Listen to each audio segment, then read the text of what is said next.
Sa gabos na panahon, kagurangnan ikan sa mong paalawan, ang pagrukyaw kan banal na ebanghelyo.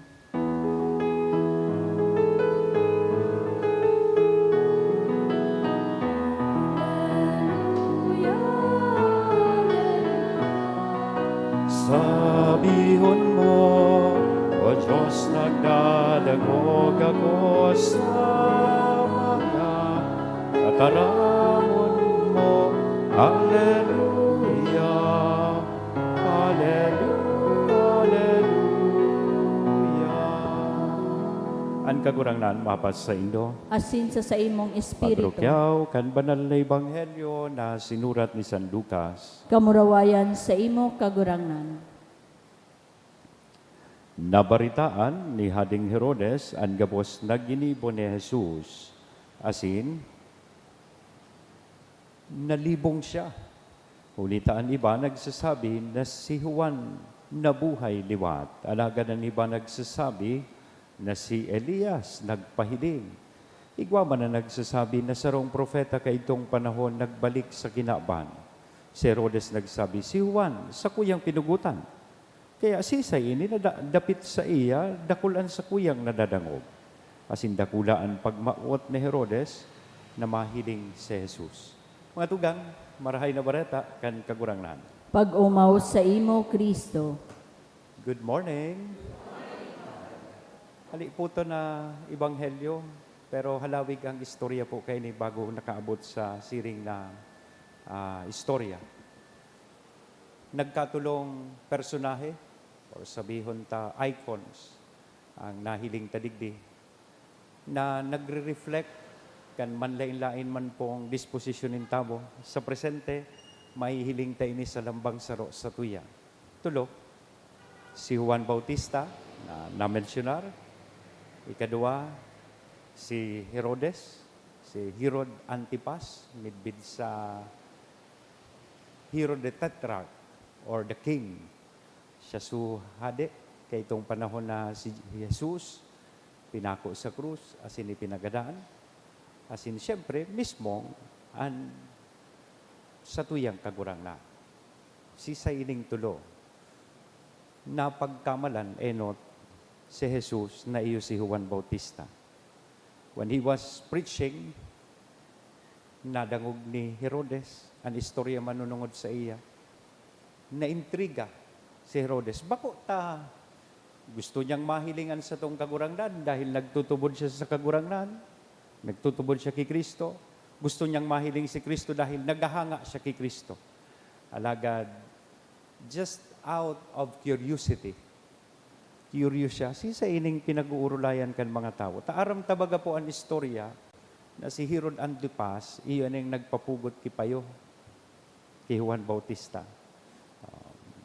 Magayonon baga sa istorya kay ni na bako magayon pag-arugan. Magayon pero bako magayon pag-arugan. Nagiging popular na si Juan Bautista, nagtutukdo sa katabuhan, na insecure ini si Herodes. Kaya one time, nagkaigwa siya nin tsansa, lalong-lalo na, kang birthday niya, nagkaigwa nin okasyon. Sinaway baga po si Herodes tapos si Herodias.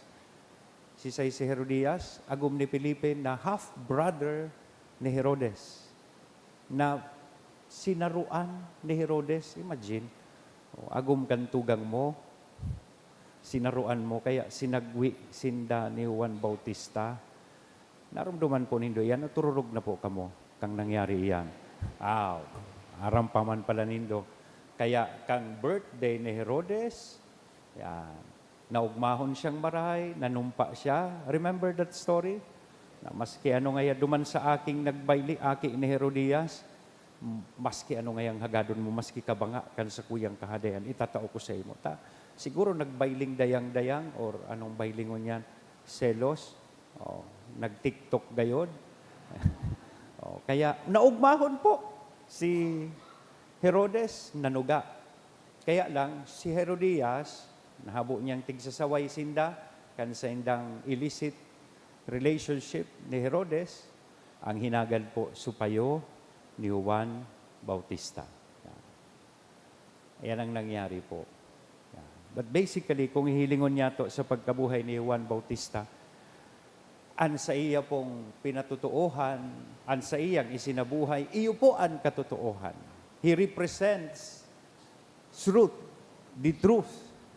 Kaya dahil kan katotohanan na iyan, isinakripisyo niya po ang sa iyang buhay. He preached the truth, and doing so inconvenience some people around him, especially those in authority, lalong-lalo na si Herodes. And bilang konsekwensya, he paid a great price. He offered his life for the sake of truth. Magayon ining imahen na pangarugan ta, na maski nga ni ini madara sa satuyang inconveniensya, as in madara sa tuya nin kagadanan, pinaninindugan ta kung ano ang katotoohan. Ang sunod digding personahe, iyon na po ito si Herodes. Anong pinagre-representar ni Herodes digdi sa Ebanghelyo? He represents the rich, the influential, and powerful political figure who controlled and manipulated the law. As in, pinaghihiling niya na siya ang lay. O ako sa nadigdi ang lay. He was so insecure. Maski nga ni mga tugang niya po, pinagadan niya dahil tabo niyang agawan siya kan sa iyang posisyon. Familiar na sitwasyon, ano? Hanggang bagangon yan. Haluyon pa po ang eleksyon. Noorin nga niyo po ang eleksyon, 2025 pa. Sarong taon pa, pero may mga nag-iiriwal na. Bakong iyo po, bako sa nang mga politiko ang nag-iiriwal, pati kamo po, pati kita. May mga tiga-apilan kita. Kasuod may nahiling ako sa news, mismong mga politicians, gusto nang magsuruntukan. Nahiling po nito ito sa news. Iyon ang mga personahe na pinagre-representar po kay ni Herodes. He represents falsehood. Utik, kautikan, dahil lang tagustong protehiran ang sa iyang political career or ang sa iyang reign during those time. He was troubled and distressed, for deep in his heart he recognized he was wrong. Sala, so ginibo niya kay Juan Bautista. Aram niya ito. Kaya, so pagmaot niya, na mahiling si Jesus, bako man sabi ko nga ni, nagtutubod siya, o bako dahil naghahanga siya sa satuyang kagurangnan. Natatakot siya, nakukonsensya siya. Nabuhay liwat, susakuyang pinapugutanin payo, baka baluson ako kaini. Yan, iyan po sa iyang pagmati.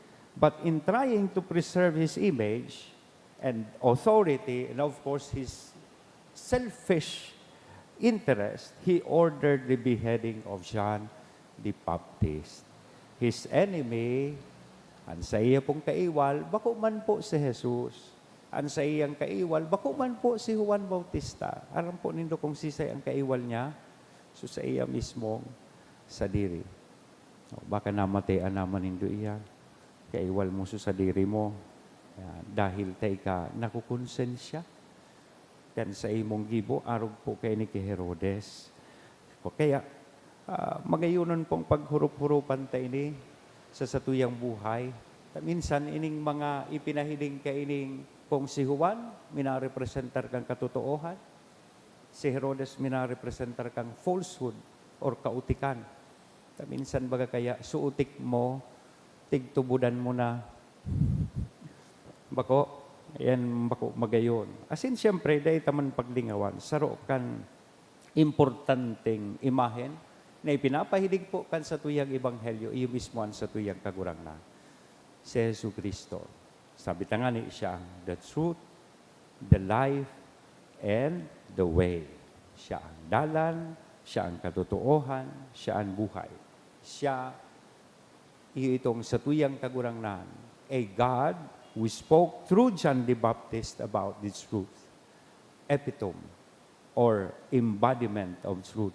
And he was the same God, of course, who confronted the motives and desires of Herod about his falsehood. Kaya kung igwaman pong dakulang pag-agyat as in imbitasyon, ining sa tuyang nadangog na Ebanghelyo, o bago po kita magkangaraturog, iyo po inian pag-agyat kay ini sa tuya. We are challenged and invited to make a choice. Magpili sa satuyang buhay. We can choose to become John the Baptist who upholds the truth, or we can choose to become Herod who represents falsehood sa buhay nato. So nasa satuya po ang pagpili. Ano kita? Magiging totoo o magiging palso sa satuyang buhay? As in, ano man na choice na satuya pong gibuhon, iyan ang madeterminar kung kurano kita kadesidido na magsunod sa satuyang kagurangnan, who is Himself, the way, the truth, and the life. Amen?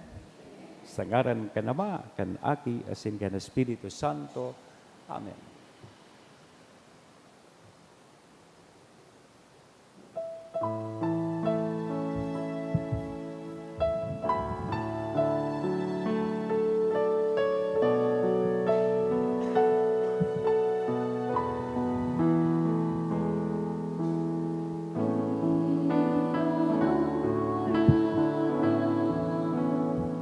Mawon ka kagurangnan, Diyos na Diyos na anak, ulikan sa imong pagkadarang na kamtan rin. Tinapay ko nga kandagang sa iyong pagalan. Ulit niya sa imong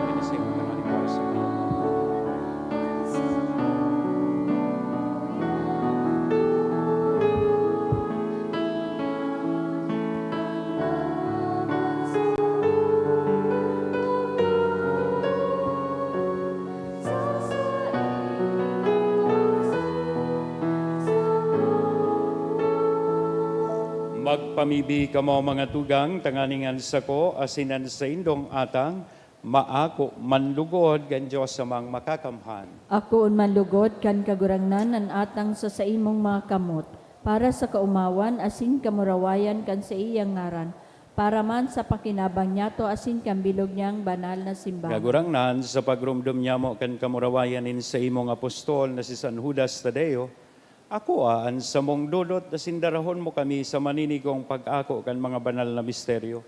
Ininahagad bi, huli kay Kristo na sa mong kagurangnan. Amen. Ang kagurangnan, mapas sa indo. Asin sa imong Itaas espiritu. ang mga puso. Initaas mina sa Magpasalamat kita kagurangnan. sa kagurangnan na sa tuyang Diyos. Maninigo asin dapat. Totoong maninigo asin dapat, matanos sa sinakakaligtas na danay asin minsan sa en, magpasalamat kami sa imo kagurangnan, banal na Ama, Diyos na makakamhan asin daing kasagkoran, huli kay Kristo na sa mong kagurangnan.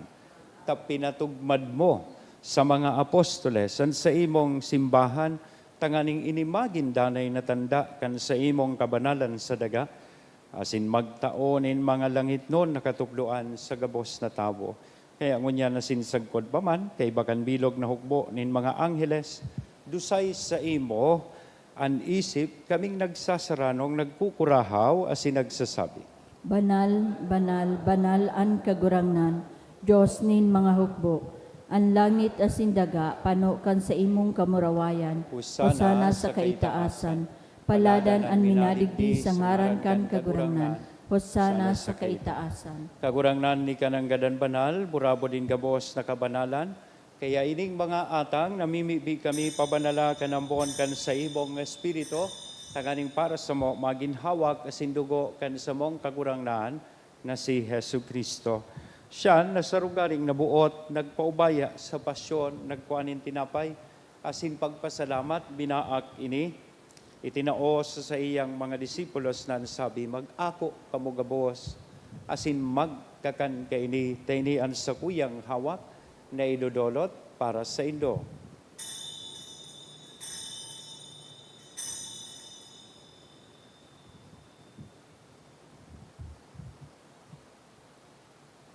Siring man, pagkapamanggi sa pagkuanya man kan kalis sa sinsagirari na pagpasalamat sa imo, itinao sa iyang mga disipulos na sabi, mag-ako kamugabos sa sin mag-inom kaini, ta ini an kadis kan sa kuyang dugo kan bago asin danay natipan napapabuloson para sa indo asin para sa dakol sa pagpatawad kan mga kasalan. Ini ang pagibuhon nindo sa pagrumdom sa sako.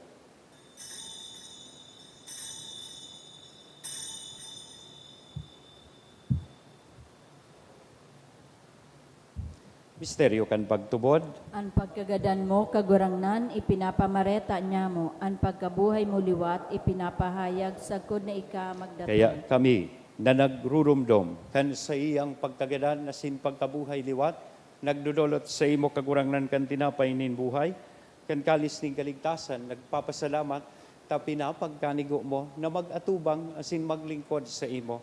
Asin nakikimahera kaming nag-aarang na kaming nagpapakinabang kan hawak asin dugo ni Kristo, pagsararoon kan Espiritu Santo. Girumduma kagurangnan, an sa imong simbahan na nakalakop sa bilog na kinaban, tanganing malubos mo siya sa pagpabuot, kay bakan sa mong Santo Papa, si Francisco, kan sa mong obispong si Joel, asin kan gabos na klero. Siring man, girumduma sa imong pagkaherak an sa mong mga tugang, na nagturog sa paglaom kan pagkabuhay liwat. Asinan gabos na mga gadan, dangan ako asinda sa liwanag kan sa imong lalawgon, kay raki kami gabos, namimibi kami tanganing kaiba ni Santa Maria, Virhen na ina kan Diyos, ni San Jose, ang sa iyang esposo, ang mga banal na apostoles, kaibahan si San Judas Tadeo, asin gabos na santos, siring kidamyan, asin ki Cosmas, na an memorial sa muyang ginigirumdum ngunyan, nakaidto pa, nakapag-gaya-gaya sa imo, magkanigong maging kairas, kan buhay na daing kasagporan, mag-omaw, asin magpamuraway sa imo, siring man, huli sa aki mong si Hesu Kristo. Huli sa iya, asin kay banya, asin sa iya, sa imo Diyos amang makakamhan, sa pagkasaro kan Espiritu Santo, ang gabos na kagalangan, asin kamurawayan, sa gabos na kapanahonan, kan mga panahon. Amen. Ngunyan, mamibi po kita, kan mga tataramon, na itinukdo sa to, kan sa tong kagurangnan. Ama nyamo, nayaon sa langit, pabanalon ang ngaran mo, magdatong ang kahadean mo, mangyarian buot mo sa daga nin siring sa langit, ang samong kakanon sorwal daw, itao mo sa muya ngunyan, asin patawadon mo kami sa samong mga kasalan, siring na pinapatawad niya mo, ang mga nagkakasala sa muya, asin hare kami pagdaraha sa sugot, kundi agawa kami sa maraot. Agawa kami sa gabos na maraot. Namimibi kami kagurangnan, warasan sa mga aldaw niya mo ang katuninongan, tanganing kaming natabangan kan sa imong pagkaherak. Magigdanay na talingkas sa kasalan na sinmanligtas sa gabos na kapurisawan, mantang kami nagahalat kan maugmang paglaom, asin pagdatong kan samong paraligtas na si Hesu Kristo. Huli ta sa imo an kahadean, asin an kapangyarihan, siring man an kamurawayan sa mga kapanahonan. Hesu Kristong kagurangnan, ika na nagsabi, katuninongan, ibinawalat ko sa indo. An sa kong katuninongan, itinatao ko sa indo. Hare paghilinga, an sa mong mga kasalan, kundi ang pagtubod kan sa imong simbahan, warasan sa iya ang katuninongan asin pagkaburunyog, sosog sa imong kabutan, ika na nabubuhay asin nagahade sa kapanahonan kan mga panahon. Amen. Ang katuninongan kan kagurangnan, danay na mapa sa indo, Asin sa imong espiritu. sa tuya po nga niya nahira, sa lambang saro, aninako niya tong katuninongan. Peace be with you. Peace be with you. Kordero kan Diyos na nagpapara kan mga kasalan kan kinaban, kaheraki kami. Kordero kan Diyos na nagpapara kan mga kasalan kan kinaban, kaheraki kami. Kordero kan Diyos na nagpapara kan mga kasalan kan kinaban, tawi kami ning katuninongan. Mga tugang, uya ang kordero kan Diyos, uya si Kristo ang nagpapara kan mga kasalan kan kinaban, paladan kitang uya digdi na maako sa iya. Kagurangnan bako akong maninigo na ika magdago sa sakuyang harong, Alagan magtaram ka sana, asin an sa kong kalag mauumayan.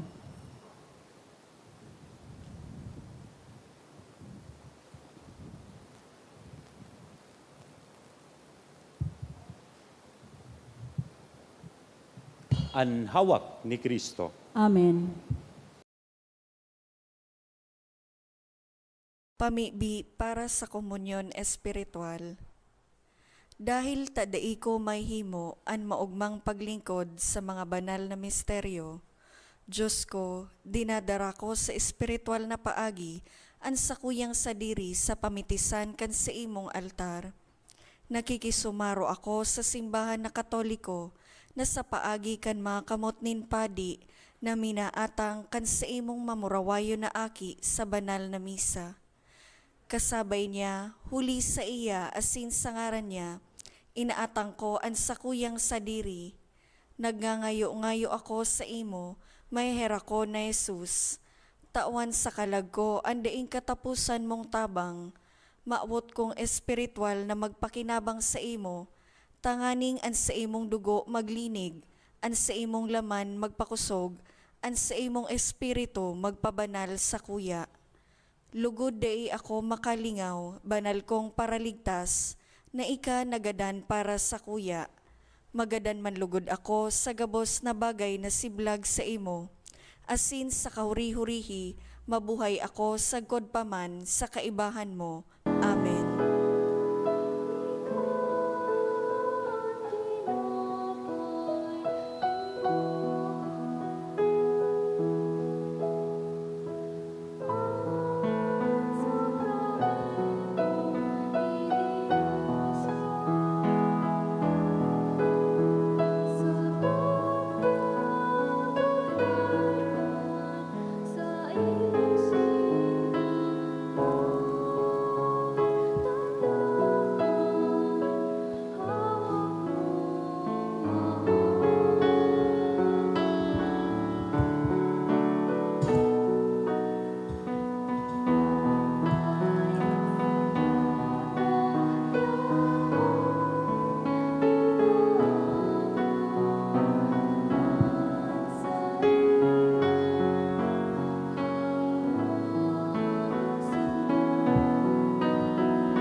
Please kneel.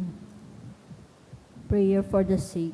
Grant, Almighty and eternal God, everlasting health to those who believe.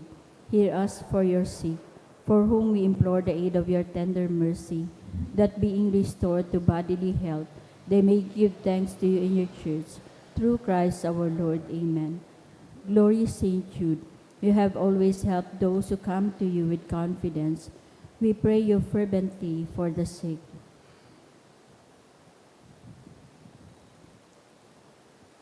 I beg you to obtain the gift of a cure, in order that the sick may praise the wonders of God, or at least that their sufferings be lessened, and that they have the strength of Christian resignation and surrender to the holy will of God. Mamibi kita.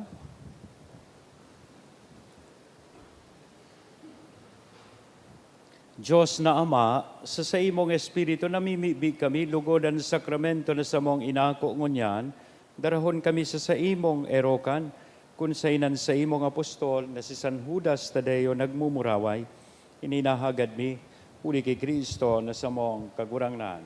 Amen. Matukaw po para sa nagkapirang announcement. Magkakaigwa po ng second collection para po ini sa ongoing renovation asin pagmantinir kan mga fasilidad kan sa tuyang simbahan. Anatipon niyato sa mga misa kan nakaaging Webes, nag-abot sa 22,052 pesos asin 40 centavos. Anaambag niyato sa siring na oras ng misa, nag-abot po sa 1,093 pesos asin 25 centavos. Ang second collection nag-abot po sa 7,080 pesos asin 90 centavos. Sa Oktubre 4, aldaw ni Biyernes, Iyo po ang kafiestahan ni San Francisco de Assisi. Magkakaigwa po nin blessing of pets. Pagkatapos po nin misa, ang schedule po nin misa iyo po ang mga minasunod. 6:45 a.m., 12:15 noon, as in 5:30 p.m.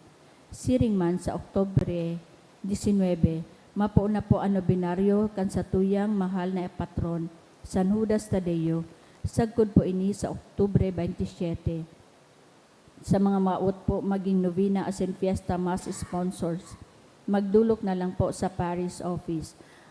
As in available man po ang 6 inches as in 12 inches na imahe ni San Judas Tadeo sa opisina kan parokya. Maot mi man po pasalamatan ang mga nag-donate kang nakaaging simana. 4 na anonymous na nagtao ki 5,000 pesos. Anonymous na nagtaong 2,000 pesos, sarong 1,000 pesos, duwang 500, sarong 300 pesos as in 200 pesos, 3GD 5,000, HG and Ayan Peña 1,000, Mr. and Mrs. Jonathan Daep 900, St. Jude Devotee 500, as in sarong devotee na nagtaong 500 pesos. Diyos mabalos po. Matindog na po para sa huling bendisyon. Ang kagurangnan, mapas sa ido. Asin sa imong espiritu. Idukoan payo asin maghagad kan bendisyon nin mahal na Diyos. Sa intersesyon ni San Judas Tadeo, ilikay kamo kan Diyos na makakamhan sa gabos na pag-alaman asin bendisyonan kamo nin gabos na karahayan. An para tubos nagtao sa indo nin katalingkasan na nagdadanay, ipamana niya lugod sa indo ang buhay na daing kasagkoran. Amen. Itanom niya, an sa iyang tataramon sa indong puso, asin panoon niya kamo, nin kaugmahan na nagdadanay. Amen. Maglakaw kamo sa iyang mga dalan, asin danay na nakakamidbid kan matano sa sinmarhay, sagkod na lumaog kamo sa indong langit noon na pamana. Amen. Asin bendisyonan lugod kita gabos, ang Diyos na mamumuton na sinmahera ko na nama, an aki, asin ang Espiritu Santo. Amen. Lakaw, tapos na ang misa. Salamat sa Diyos.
San Judas Tadeo, kami ka herakiman.